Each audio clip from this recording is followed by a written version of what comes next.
Hoy día hablamos de patología infecciosa quirúrgica y esto que no se entienda mal, no es que sean infecciones que se solucionen de forma quirúrgica, sino que en cirugía hay ciertas patologías y complicaciones este, infecciosas y a la vez hay patología infecciosa que tiene que necesariamente ver eh, con solución tanto médico-quirúrgica, ¿ya? Entonces de eso es lo que vamos a conversar hoy día.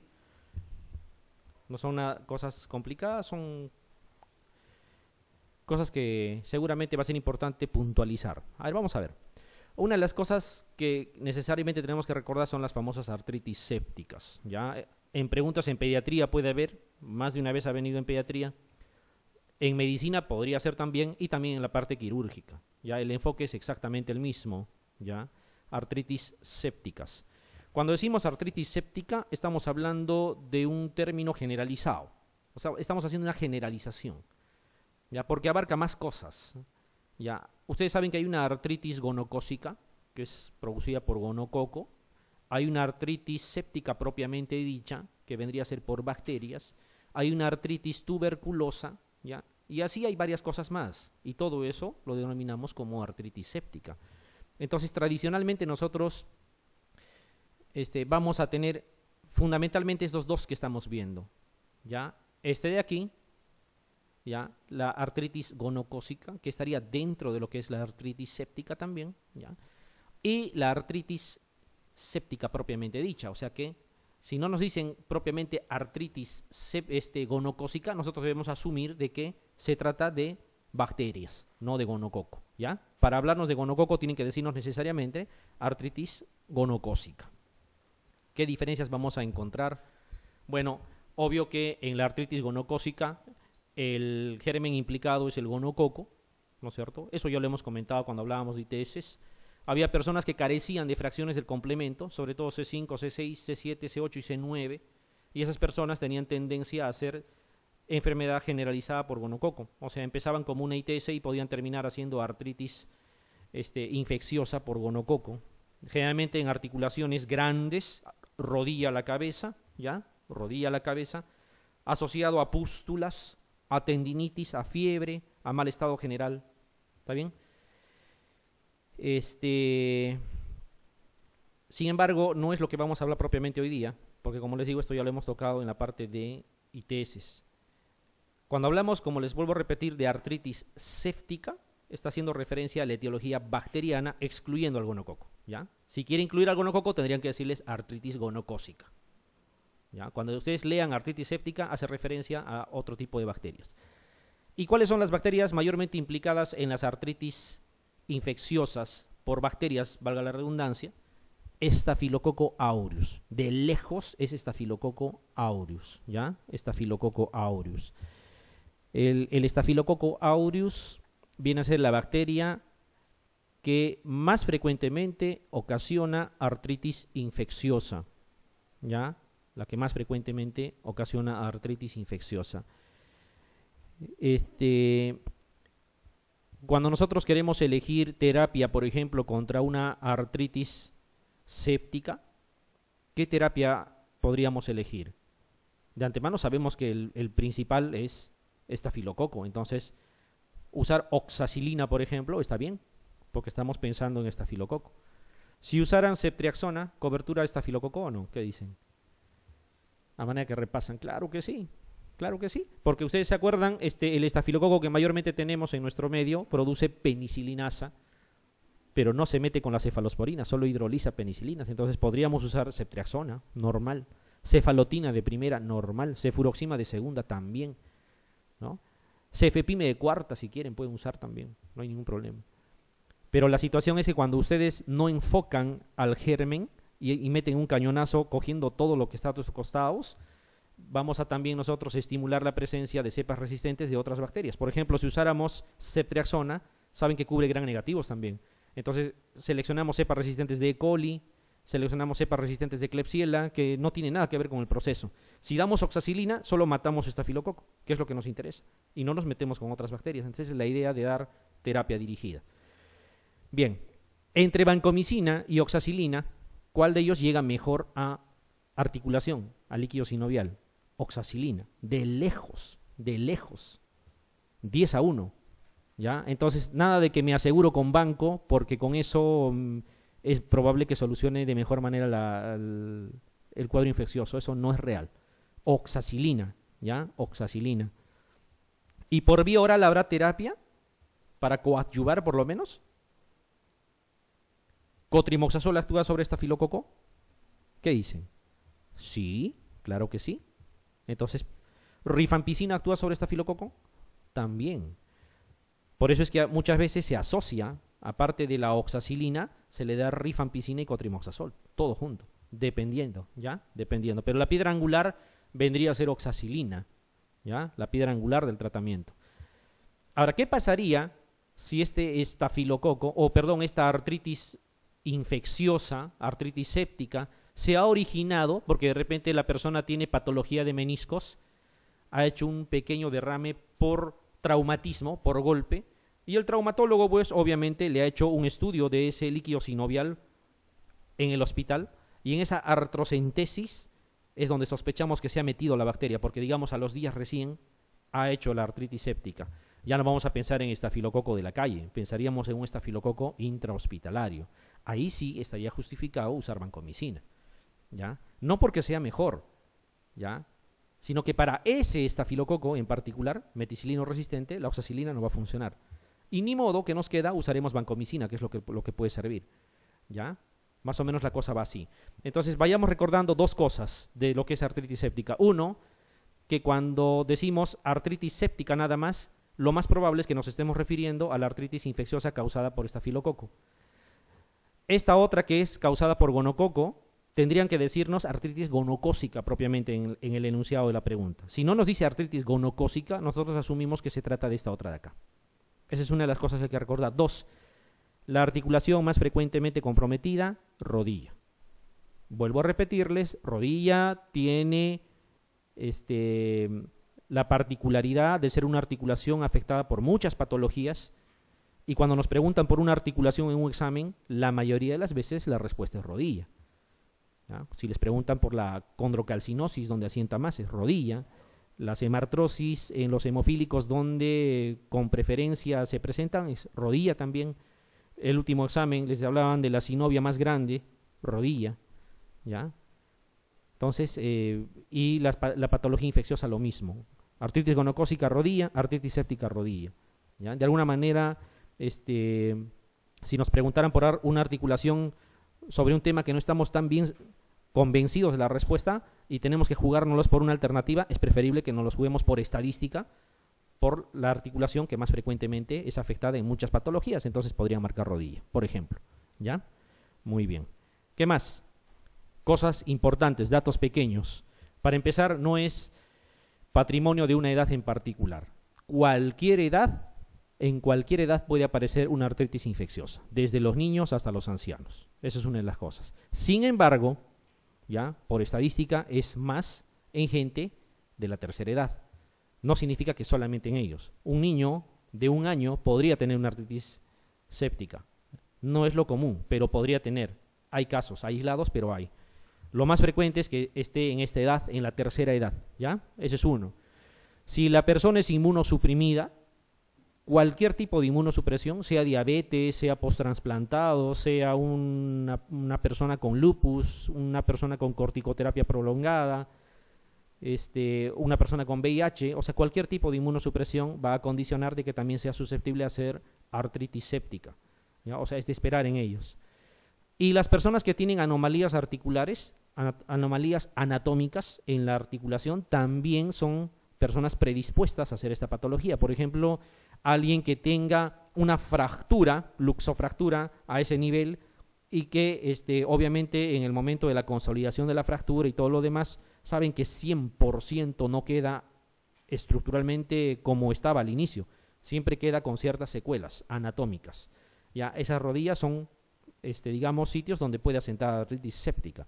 Una persona que tenga artrosis a nivel de rodilla también podría, por eso es que en la tercera edad es más frecuente, ¿ya? Por eso es que en la tercera edad es más frecuente.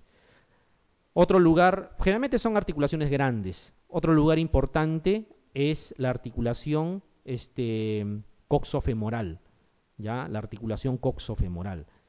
pero esa articulación coxofemoral tiene cierta predilección hacia la tuberculosis. La tuberculosis articular tiene cierta predilección por esa articulación, ¿ya? Pero también puede haber otro tipo de articulación afectada cuando es tuberculosis. Fíjense, Staphylococcus aureus es el más frecuente, ya, en adultos de cualquier edad, ¿ya? Sobre todo en adultos de cualquier edad, no interesa la edad, va a aparecer Staphylococcus aureus en mayor cuantía. ¿Qué más? ¿Qué más tenemos que acordarnos de las artritis séptica? Así más o menos en términos generales. ¿Cuál es el método de diagnóstico? Así como hay una punción lumbar acá, necesariamente, no se trata que sospeché y lo dejé, hay que hacer una artrocentesis. Y una artrocentesis, sobre todo de rodilla, es sencillísimo. Solo tienen que palpar la rótula, coger la rótula bien con ambos dedos y con el dedo índice más, y la aguja con el bisel hacia arriba, introducirla sin ningún temor. No se van a llevar ninguna estructura, no hay nada ahí abajo, ¿ya? Y apenas llegan al espacio, aspirar. Si sale pus, se confirma. Si sale sangre, cuidado, de repente es una hemartrosis, ¿no? Podría ser otra cosa. Y eso obviamente hay que hacerle un estudio de líquido, ¿ya? Entonces, algunas cosas puntualizando, la rodilla es la localización más frecuente de las artritis sépticas, ¿ya? Más o menos la mitad de todos los casos, saludos Dora, más o menos la mitad de todos los casos está involucrada esa articulación. Sin embargo, también, como lo decía, cadera, hombro, y en general cualquier articulación puede estar afectada. Y al decirles cualquier articulación, por ejemplo, hay una excepción interesante. En los adictos a drogas por vía parenteral, no esperen encontrar en rodilla, en hombro, en codo, sino en articulaciones pequeñas, interfalángicas, por ejemplo, y a veces uno no lo sospecha, esternoclaviculares, y uno no lo sospecha. Y como son articulaciones que no tienen sinovia importante, simplemente muchas veces no hay derrame articular, ya, solo hay dolor. Entonces eso se tiene que tratar con antibioterapia necesariamente, ¿ya? Les decía que puede haber afectación a nivel de cadera, ¿ya? Y si les preguntaran específicamente por qué germen tiene esa predilección, es TB. La TB articular tiene tendencia a asentar en esa articulación. Miren, por fuera siempre vamos a encontrar signos, incremento de volumen y flogosis. A veces todavía fluctuante. Si encontramos fluctuante significa que como cuando un absceso, entre comillas, está maduro, o sea, uno coge y nota fluctuación, eso ya sería un diagnóstico cantado, ¿no? Pero siempre hay que tratar de aspirar y cultivar para ver qué germen puede ser. Por estadística es estafilococo, la primera posibilidad. Entonces puede ser postraumatismos también, ¿ya? A veces acompañado de otro tipo de signología, como están viendo aquí, a veces flictenas importantes de tipo hemorrágica, o miren aquí, pareciera simplemente un enrojecimiento, entre comillas, de una articulación, ¿no? A nivel de dedos de la mano, pero en realidad esta es una artritis séptica también. ¿Cuál es la primera posibilidad diagnóstica por exámenes auxiliares? Aparte de punzar, antes de punzar, ¿qué se tiene que hacer? No es radiografía, por si acaso, ¿eh? Es ecografía de partes blandas. Cuando ustedes sospechan de una artritis séptica, lo primero que tienen que pedir es una ecografía de partes blandas. Eso les va a permitir dos cosas. Uno, definir que sí existe líquido, y dos, cuantificar más o menos cuánto hay. Lo que nosotros le llamamos es punzable o no esa articulación. Si hay muy poco, de repente no van a conseguir nada introduciendo agujas, sino más bien van a empeorar el cuadro, ¿ya? Pero más o menos la cosa es así. O sea, hay un abanico de posibilidades. Bien, lo primero que se va a hacer, obviamente, al obtener ese líquido articular, hay que evaluar varias cosas. Recuento celular. Ustedes entenderán que tenemos que encontrar una cuantificación de células. Acá abajo lo ven, ¿ya? Cuando ustedes van a decir, esto sí, lo más probable es que sí sea, cuando pase de 50 células. Así como en meninges, en el líquido cefalorraquídeo, 10 células o más es meningitis y no hay nada que discutir, solo hay que definir qué tipo de meningitis es. Algo parecido. Si es más de 50 células, la cuantificación, lo más probable es que sí sea una artritis séptica. Eso es uno. Será predominio ¿de qué? De polimorfonucleares, ¿no es cierto? ¿Sí o no? De polimorfonucleares. Si fuera TB, a predominio mononuclear, si fuera TB, ¿ya? Si fuera TB. El aspecto es importante, parece mentira, pero sí es importante. Acá es más importante que en cualquier otra patología. No es lo mismo que ustedes encuentren líquido amarillo citrino, por ejemplo. Han visto líquido amarillo citrino muchas veces en los derrames pleurales. A que encuentren pus propiamente. Punzo y lo que sale es pus. Si sale pus, o sea, material purulento, estamos frente a una artritis séptica. Nada que discutir. Pero si encuentro líquido amarillo citrino, de repente sea TB, ¿no? O si encuentro hemorrágico, de repente sea otra cosa. Un problema de coagulación y no tanto de tipo infeccioso. Entonces el aspecto es importante. En la artritis séptica siempre el aspecto va a ser purulento, o sea, vamos a encontrar pus en la muestra. El recuento celular, como hemos visto, ¿ya? Incluso se dice que cuando es menos de 30 células, ya el diagnóstico se aleja, ¿ya? Con menos de 30 células no hay que sospecharlo. Ahora este punto de corte todavía es muy bajo, ¿eh? Porque en realidad ustedes van a encontrar, por ejemplo, no sé, 1500 células, por ejemplo. Eso ya no tiene nada que dudar. Más de 50 ya es algo que tenemos que aproximarnos sí o sí. Gram se tiene que hacer. ¿Qué esperarían encontrar en el Gram a manera que repasan? A manera que repasamos microbiología. ¿Qué cosa nos daría el Gram? Ustedes saben que el Gram te informa cocos, bacilos fundamentalmente, por la forma. Y les dicen si es Gram positivo o si es Gram negativo. De acuerdo al agente etiológico más común, que es Staphylococcus aureus, ¿cómo esperaríamos que nos informe esa coloración Gram? Que siempre lo digo, sale en 5 minutos en el laboratorio. ¿Qué nos dirían? ¿Les dirían bacilos Gram negativos, creen? ¿Qué les dirían? Cocos, para empezar, ¿no? Cocos. Por si acaso, los cocos son todos los que terminan en coco también. Estafilococo, estreptococo, enterococo, se ve cocos en el Gram, ¿ya? Entonces, si un estafilococo, lo que voy a ver es cocos, Gram positivos. Esos cocos también son Gram positivos, hemos dicho, ¿no es cierto? Estafilococo, enterococo, estreptococo son Gram positivos, junto con listeria y con clostridium, no se olviden, la mayoría, todo lo demás es Gram negativo. Entonces, nos informarán cocos Gram positivos agrupados en cadenas o en racimos. ¿Qué dicen? Si es Staphylococcus aureus. Parece mentira, eso es pregunta de examen, ¿ah? En racimos. Porque si dicen cadenas, ¿qué cosa es? Estreptococo. No se olviden de esos pequeños detalles. Bueno, eso nos informa el Gram. Y con eso pues ya tenemos una aproximación bastante cercana. Obviamente se hace un cultivo, tanto para gérmenes aerobios como anaerobios, porque por ahí de repente encontramos algo añadido. Lo más probable es que sea Staphylococcus aureus, ¿ya? Hay que acordarse de eso.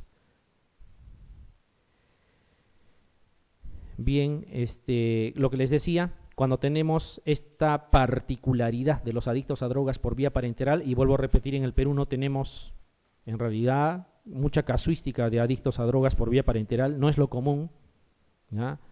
Las personas que en nuestro medio consumen drogas no lo hacen de esa forma, o sea, no es como en Norteamérica, por ejemplo, hay gran cantidad de adictos a drogas por vía parenteral, acá no, pero sí lo hay, en pequeña cantidad, pero lo hay. Lo que les decía son articulaciones axiales, no van a encontrar como esperaríamos encontrar en rodilla, por ejemplo, o en codo, o en cadera, o en hombro. Miren, esternoclavicular, ¿quién diría? Dolor, podríamos confundir hasta con una condritis. Han evaluado condritis, yo sé, más de una vez, en esas personas que vienen diciendo que tienen infarto a la emergencia. ¿De cuándo? Y te dicen, desde hace 3 semanas tengo infarto, y eso es imposible, ¿no es cierto? 6 minutos es el punto de corte. Bueno, pero a esas personas que vienen diciendo que tienen infarto y ustedes le evalúan y hay dolor en esa articulación externo-costal, parecido, igualito, ¿ya? Igualito. Y si tiene el antecedente de usar drogas por vía parenteral más ese cuadro clínico, hay que sospechar de que podría ser una artritis séptica. Parece mentira, pero hemos encontrado en más de una pregunta ese pequeño detalle y que si uno no repara en ese detalle se va a equivocar. Cuidado entonces si les dicen una persona tiene dolor en articulación esternoclavicular o articulación esternocostal, y si les dan el antecedente de adicto a drogas por vía parenteral, necesariamente ustedes tienen que pensar que puede ser una artritis séptica. Por favor, ese pequeño detalle. En una pregunta lo vamos a ver. Si no les dan ese dato, puede ser cualquier otra cosa, ¿no? El síndrome TSC podría ser, que no es patología infecciosa, ¿no? Artritis inflamatoria nada más es. Entonces, miren, condrocostal, ¿ya? Sínfisis pubiana, ¿quién diría? pero ahí puede estar, ¿ya? Ahí puede estar. En estos adictos a droga por vía parenteral es obvio que por vía hematógena ha llegado la bacteria. ¿Y cuál es el principal patógeno cuando hablamos de endocarditis, por ejemplo, en adictos a droga por vía parenteral? Es estafilococo también, porque estafilococo está en la piel y al hacer uso de la vía parenteral, obvio que no lo hacen con técnica aséptica, pueden introducir al torrente circulatorio el estafilococo aureus. Ese estafilococo puede asentar en articulaciones, sobre todo pequeñas, que son las que más rápido va a llegar, ¿ya? Y por eso es que pueden encontrar artritis sépticas. Entonces, en ellos valdría la pena tomar hemocultivo también, ¿ya? Los adictos a drogas por vía parenteral, los hemocultivos sí rinden, ¿ya? Entonces puede haber positividad en hemocultivos. Obviamente, como entenderán, hay escaso líquido articular. La mayoría de las veces siquiera no la hay, ¿ya? La mayoría de las veces no la hay, ¿ya? Se puede comportar como una osteoartritis, dolor nada más. Se queja por dolor persistente en una determinada zona y hay que pensar en esta posibilidad cuando tengamos esta población. Y aquí están las preguntas que hemos cosechado de las posibilidades que pueden venir en el examen. La articulación más comúnmente afectada en la artritis séptica, nos preguntan, ni hablar, no lo duden, es rodilla, ¿ya? Rodilla. ¿Alguien podría pensar que esto no preguntan? Sí preguntan. Incluso el examen del año pasado revisen. Ahí está. ¿Ya? No la misma situación, pero les gusta preguntar dónde asientan las enfermedades con más frecuencia.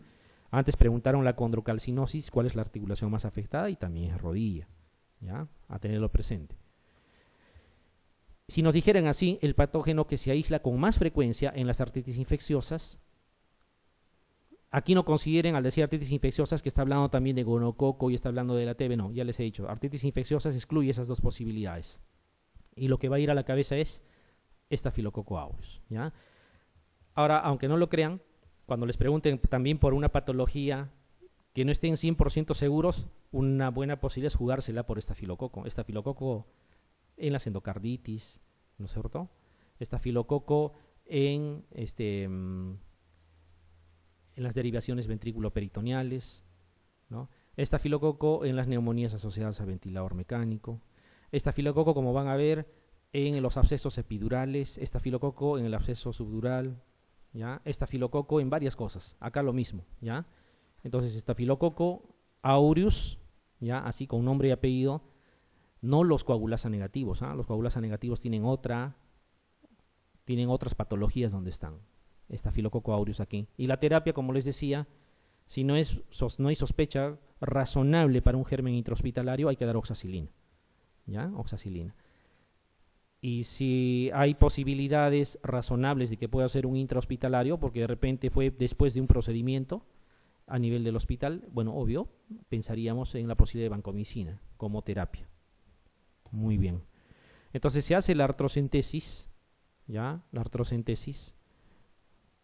Tiene que haber líquido y para eso han debido de primero realizar una ecografía de partes blandas, ¿ya? Introducen, retiran material purulento, eso al gram, 5 minutos, esto es lo que va a ver el señor del laboratorio, formas esféricas, cocos, coloración violeta, gram positivos, ¿no es cierto? Agrupados en cadena o en racimos, racimos. Eso es lo que nos va a informar y para nosotros eso es estafilococo aureus, punto. A ver, miren lo que les decía. Dice, una paciente de 23 años, adicta a la heroína y cocaína intravenosa, o sea, adicta a drogas por vía parenteral. Consulta por artritis esternoclavicular derecha. Artritis esternoclavicular derecha.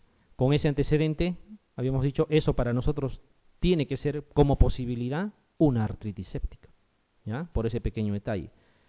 Dice, de una semana de evolución se realiza una punción de la articulación de la que se obtiene unas gotas de material cero sanguinolento. ¿Ya? Bueno, no se observa tan bien. La tinción de Gram muestra algunos polimorfonucleares, obvio, no hay mucha cantidad. ¿Ya? Hematíes y muy escasos cocos Gram positivos en racimo. Ya es el colmo que nos den así detallado la pregunta, ¿no? Pero bueno, así está el enunciado. Dice, ¿qué antibiótico elegiría para iniciar el tratamiento? La droga no se lo pone en el hospital, se lo pone en la calle, ¿no? Entonces, ¿Qué antibiótico elegiríamos? Porque tenemos oxa y tenemos banco. Me imagino que no están pensando en fluconazol, ni penicilina, ni ceftazidima, ¿no es cierto? Para situaciones del examen, ceftazidima es pseudomona. Nada más. Para situaciones del examen, digo, ¿no? ¿Qué elegimos? ¿Oxa o vancomicina? ¿Qué marcarían? Sin miedo. Oxa, ¿sí? ¿Todos? Ya. ¿Cuándo van a elegir oxa? En el examen, digo, en el examen. Siempre piensen en el examen, no estoy hablando en la vida real. En la vida real podemos debatir muchas cosas, pero en el examen. ¿Cuándo van a decir la respuesta es oxacilina? ¿Y cuándo van a decir la respuesta es vancomicina? Vancomicina solo para gérmenes intrahospitalarios. Cuando les diga una persona tiene incremento de volumen en la rodilla 10 días después de haberse realizado una artrocentesis diagnóstica, qué sé yo. Eso no lo han hecho en la calle, eso lo han hecho en un ambiente intrahospitalario. Ahí sí, vancomicina, ¿ya? Para situaciones del examen, ¿ya? Del examen. A veces no es bueno extrapolar a la vida real. Cuando extrapolamos empezamos a confundirnos, ¿ya? Y en el examen también, ceftazidima es sinónimo de pseudomona. Porque en la vida real yo podría usar ceftazidima también para este caso, porque también cubre estafilococo y cubre bien. Es una cefalosporina tercera, ¿ya? Para situaciones del examen, decimos. ¿Quedó claro esta pregunta? ¿Ya? Cuidado con ese pequeño detalle, ¿ya? Externoclavicular, ¿no? Adicto a drogas por vía parenteral, o aquí enunciado de otra forma, pero significando lo mismo. Aquí incluso sin este dato de decir escasos cocos gram positivos, etcétera, aquí desde la tinción podría anularse y decir cuál es la sospecha diagnóstica, y la sospecha sería artritis séptica. ¿Ya? Cuidado con la forma de preguntar entonces.